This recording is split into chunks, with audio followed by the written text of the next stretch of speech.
آئے گی انسان اس سے ناواقف رہے گا تو پھر یہ جانوروں والی زندگی گزارے گا، پھر یہ جانوروں والی زندگی گزارے گا اور نہ جانے کیسے کیسے خرافات مچائے گا، اس لیے کہ ان کے اندر تعلیم نہیں ہے، اس لیے اس کے اندر تعلیم نہیں ہے تو پھر یہ طرح طرح کے خرافات بھی مچائے گا۔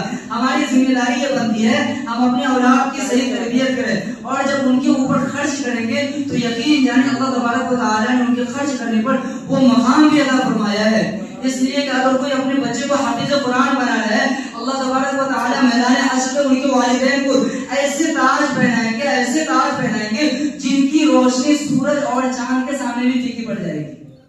اور حافظ قرآن کی فضیلت کے بارے میں آتا ہے اللہ تبارک و تعالیٰ ایسے بھی کہیں گے کہ جن کے اوپر جہنم واجب ہو چکی ہے 10 ایسے آدمی کی تم سفارش کر کے ان کو جنت میں لے کر جاؤ، اس لیے کہ یہ اعزاز حافظ قرآن کو ملے گا۔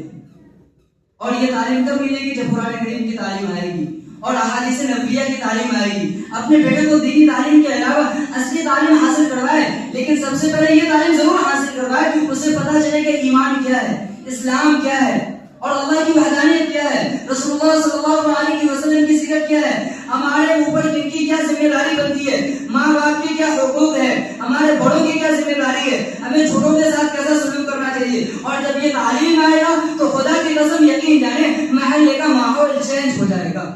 جب تعلیم نہیں آئے گی تو یہ طرح طرح کے خرافات بدعات میں رسومات میں لگے رہیں گے، طرح طرح کے رسومات کرتے رہیں گے اور کہیں گے کہ یہ باپ دادا کے زمانے سے آ رہا ہے، ڈھول پیٹنا بھی باپ دادا کے زمانے سے آ رہا ہے، نہ جانے یہ کہاں سے نئی نئی بات دے جاتے ہیں، ڈھول میں پیٹو، لاٹھی نکلو، جھگڑی نکلو اور یہ خرافات میں مچالو۔ یہ تو ہم ثواب سمجھ کے کرتے ہیں، یہ ہم ثواب سمجھ کے کرتے ہیں، یہ کرتا ہے اس لیے ہے کہ ان کے اندر علم نہیں ہے، یہ شروع سے جاہل بن کے رہے اور آج بھی جاہلانہ زندگی گزار رہے ہیں۔ ایک کے بارے میں ہو جاتا ہے کہ افغانی میں واقعہ لکھا ہے نا کہ وہ باپ ان کو بیٹے کو ایسی تعلیم دلائے کہ وہ بادشاہ کے قریب ہو گئے، بادشاہ کے قریب ہو گئے، وزیر بن گئی، تو یہ اتنی فرصت بھی نہیں ملتی تھی، بادشاہ ان سے بہت زیادہ محبت کرتے تھے، بہت زیادہ محبت کرتے تھے، ان کو چھٹی نہیں ملتی تھی گھر جانے کے لیے۔ بادشاہ بولے کہ باپ کو چھٹی لکھ دو، باپ آ جائیں گے ملاقات کرنے کے لیے، تو باپ کے جب آنے کی بات ہوئی تو بادشاہ سمجھے کہ یہ وزیر ہے، اتنا معتبر آدمی ہے، ان کے باپ کا استقبال کیا جائے۔ گئے اسٹیشن پر لوگوں کو استقبال کے لیے ویلکم کے لیے بیٹھا دیے اور طرح طرح کی سجاوٹ بنا دی کہ ان کے باپ آ رہے ہیں، وزیر کے باپ آ رہے ہیں، سب کھڑے ہوئے ہیں، ڈھول سے بجا رہے ہیں کہ ان کا استقبال کیا جائے گا۔ جب گاڑی لگی تو لوگ دیکھ رہے ہیں دوسرے کو، یار اس کن کا استقبال ہو رہا ہے۔ ان کے باپ بھی لاٹھی میں چپڑ پھنسے ہوئے ہیں، آگے وہ موٹری لٹکائے ہوئے، یہ بھی کھڑا ہو کر دیکھ رہے ہیں۔ اب جب بادشاہ وزیر سے پوچھ رہے ہیں کہ تمہارا باپ کہاں ہے، بولے وہ کھڑے ہوئے وہ ہمارے باپ ہیں۔ بولے تمہارا باپ بہت بڑا بیوقوف ہے، تمہارا باپ بہت بڑا بیوقوف ہے۔ تو وزیر برجستہ جواب دیا، نہیں حضرت، ہمارا باپ بیوقوف نہیں ہے، ہمارا دادا بیوقوف تھا، اس لیے کہ ہمارا باپ عقل مند تھا، ہمیں تعلیم حاصل کروایا ہے، ہمارا دادا بیوقوف تھا جو ہمارے باپ کو جاہل ہے، ہمارا دادا بیوقوف تھا، ہمارا باپ عقل مند ہے۔ تو اپنے آپ میں یہ نہ سمجھے۔ اور یہ بھی آتا ہے کہ انسان اگر ماں باپ اگر بیٹے کی اور اولاد کی صحیح تربیت نہ کرے تو ایک یتیم کے معنی میں یہ بھی آتا ہے، اگر آپ اپنے بچے کی صحیح تعلیم نہیں دی ہے تو یہ حدیث کے الفاظ ہے کہ کہتے ہیں کہ وہ یتیم ہے، اپنے ماں باپ کی نظر میں آپ مرے ہوئے شخص ہیں۔ یتیم ہے وہ شخص جو اپنے آپ کو اپنے اولاد کو تعلیم نہ دے، وہ بچہ یتیم ہے، اس لیے کہ آپ بچے کی نظر میں مردے، بچے کی نظر میں آپ مردے شمار ہو رہے ہیں، اس لیے کہ آپ نے اپنے بچوں کو تعلیم سے دور رکھا ہے۔ پھر رونا روتے ہیں کہ گھر میں طرح طرح کے خرافات مچا رہا ہے اولاد، بستی کے اندر طرح طرح کے رسومات ہو رہے ہیں، یہ آپ کی جرم ہے اور آپ مجرم ہیں کہ آپ نے اپنے بچے کی صحیح تعلیم نہیں دی۔ آپ ان کو مکاتب سے جوڑیں، آپ اسے مساجد سے جوڑیں، آپ اسے مدارس سے جوڑیں، علماء کے قریب کریں۔ سب سے پہلی ذمہ داری یہ ہے اسے پتہ چلے کہ ہم مسلمان ہیں، ہمارے اندر اسلام ہے، ہم ایمان والے ہیں، ہمارے جناب محمد رسول اللہ صلی اللہ علیہ وسلم نے کیا تعلیمات دی ہے یہ ہمیں پتہ ہونی چاہیے، اور ہمارے اولاد کو اندر یہ تعلیم ہونی چاہیے، ایک ایک فرد کے اندر یہ تعلیم ہونی چاہیے۔ اطلبوا العلم ولو بالسین، وہاں کہیں کہ اگر تمہیں علم حاصل کرنے کے لیے چین جانا پڑے تو جاؤ۔ وقت کی جو ہے مولانا علی میاں ندوی رحمۃ اللہ علیہ نے ارشاد فرمایا، بیچارے اللہ اسے قبر پر لاکھوں کروڑوں نور عطا فرمائے کہ اس لیے کہ انہوں نے کہا تھا کہ اگر تجھے گھر بیچ کر مکاتب کی تعمیر کرنا پڑے تو ہر محلے کے اندر یہ ایک ایک فرد کی ذمہ داری ہے اپنے گھر کو بیچ ڈالے اور ایک مکاتب قائم کرے، اپنے بچے کو مکاتب سے جوڑے، اس لیے کہ وہ دین دور نہیں کہ اگر یہ مکاتب قائم نہیں ہوگا تو نہ جانے ان کی اولاد آنے والی نسل نصرانی بنے گی یا یہودی بنے کی موت ہوگی، کوئی گارنٹی نہیں۔ یہ کہہ دیے تھے کہ اگر تجھے گھر بیچ کر مکاتب قائم کرنا پڑے تو مکاتب قائم کرو, اپنے بچوں کو مکاتب سے جوڑو, اپنے بچوں کو مدارس سے جوڑو, اپنے بچوں کو دینی تعلیم سے وابستہ بناؤ. جب اس کو قرآن کا علم آئے گا یہ ماں باپ کے حقوق بھی جانیں گے, یہ بڑوں کا مقام و مرتبہ بھی جانے گا, یہ رسم اور بدعات سے اس دور رہے گا, لوگوں کو بھی بتائے گا, خود بھی بچے گا, تو پھر یہ رائے راست پر آئے گا. اور ہم تو تجارت کرتے رہے, اولاد کو بھی تجارت کروائیں گے, ہم مزدوری کرتے رہے, آنے والی نسل بھی مزدوری کرے گی. خدا کی قسم آپ سے بڑا جاہل کوئی نہیں, اس لیے کہ آپ نے ذہن بنا لیا ہے کہ یہ بالغ ہوگا پھر اسے کام پہ لگا دینا ہے. آپ نے تعلیم کا نمونہ نہیں بنایا.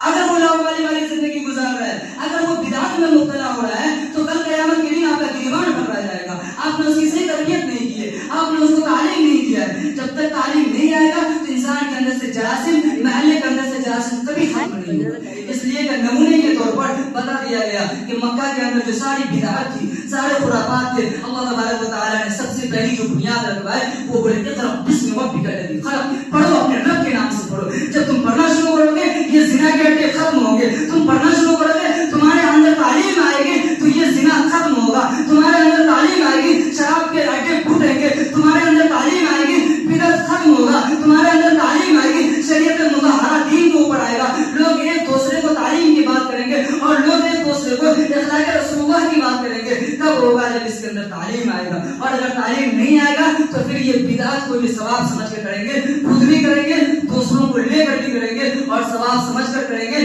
نہیں کرو, ہمارے باپ دادا کے زمانے سے ڈھول بجتی ہوا, ہمارے باپ دادا کے زمانے سے ڈھول بجتی ہوا, تم بھی بجاؤ. ہم تو گئے, وہ کہتے ہیں کہ ہم تو جائے, ہم تو ڈوبے ہی صنم, تمہیں بھی لے ڈوبے. نہ خدائی ملا, نہ وسارے صنم, نہ ادھر کے رہے نہ ادھر کے رہے, نہ دنیا ہی ملا ہے نہ آخرت ہی ملے گا, کچھ بھی نہیں ملے گا. دنیا کے اندر پریشان ہو رہے ہیں, ہم جانور کی طریقہ سے کاٹ رہے ہیں, اور آئے عشاء کی نماز چھوڑ دی ہے ہم نے, اور گدھے میں کیا پڑھتے رہ گئے. صبح 4 بجے ہم بھی لاکر کام میں لگ جاتے ہیں, گدھا بھی کام میں لگ جاتا ہے, ایک جانور ہے وہ بھی کام میں لگ جاتا ہے. شام کے وقت آتا ہے, اسے بھی بتان پر جو چیز مل جاتا ہے کھا لیتا, سو جاتا ہے. اور ہم بھی اسی طریقہ سے کرتے, صبح نکلتے شام میں آتے, بنائے کھا لیے سو گئے. اولئک کالانعام, یہ چوپائے ہیں, یہ جانور. بولے نہیں چوپایا نہیں, کتا یہ چوپایا ہے, لیکن یہ اپنے مالک کا وفادار ہوتا ہے. پر وہ مثل اس سے بھی گیا گزرا, اس لیے کہ یہ اللہ کا کھاتا ہے, اللہ کی زمین پر چلتا ہے, اللہ کے سورج کو استعمال کرتا ہے, اللہ کے ہوا کو استعمال کرتا ہے, ساری چیز اللہ کی دی ہوئی کو استعمال کرتا ہے. لیکن سب سے پہلے یہ اپنے مالک کا بھی وفا نہیں, یہ اس سے بھی گیا گزرا, یہ کتے سے بھی گیا گزرا. اولئک کالانعام, یہ کتے ہیں, نہیں کتے نہیں, بل ہم مثل, اس سے بھی گئے گزرے. اس لیے کہ کتا وفادار ہے, یہ مسلمان ہو کر یہ بے وفا ہے.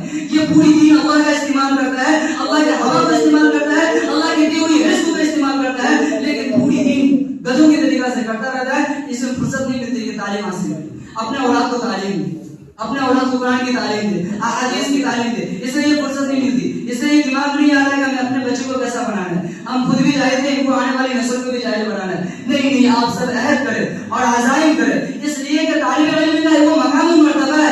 ایک کے بارے میں آتا ہے کہ وہ کافر تھے, ایک طالب علم اپنے قلم سے لکھ رہے تھے, اور ان کا قلم جب نیچے گر گیا ہے, اس طالب علم کا یہ قلم اٹھا کر دیکھیے, اللہ تبارک و تعالیٰ نے یہ قلم اٹھانے کی وجہ سے مرنے سے پہلے اللہ نے اسے ایمان کی دولت دی. یہ طالب علم کا مقام و مرتبہ ہے. جب وہ گھر سے نکلتا ہے تو فرشتے ان کے لیے پر بچھاتے ہیں. یہ طالب علم کا مقام و مرتبہ ہے. آپ آسان سمجھتے طالب علم کو, یہ مہمان رسول ہے, یہ اللہ کی نظر میں مقبول ہے. اسی لیے اسے اعزاز بھی ملے گا کہ 10 ایسے آدمی کو تم جہنم سے نکالو جن کے اوپر جہنم واجب ہو چکی ہے, اب اسے جنت میں لے جاؤ. یہ اعزاز ملے گا. ان کے ماں باپ کو اچھا خاصا تاج پوشی ہوگی جن کی روشنی سورج اور چاند سے بھی زیادہ ہوگی. تو یہ اعزاز کب ملے گا؟ جو دینی تعلیم سے وابستہ ہوں گے. وہ آر ٹکٹ سی ٹکٹ کٹوا دیے, قبر کے اندر بھی جائے گا. بچہ اس قابل بھی نہیں ہے کہ جنازہ کی نماز پڑھ سکے.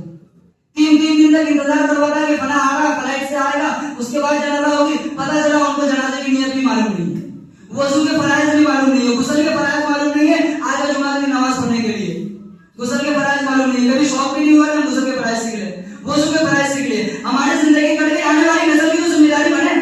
ہم اگر جانوروں والی زندگی گزار رہے ہیں, ہمارے آنے والی نسل تو داعی بنے, ہمارے آنے والی نسل تو وہ اسلام کو جاننے والا بنے, وہ ایمان کو جاننے والا بنے, وہ پہچانے کہ اللہ کی وحدانیت کیا ہے, رسول اللہ کی سیرت کیا ہے, ہمیں کیسے زندگی گزارنا چاہیے. اللہ نے جو ایمان والوں کا مقام و مرتبہ رکھا ہے اسے یہ پتہ تو ہونی چاہیے.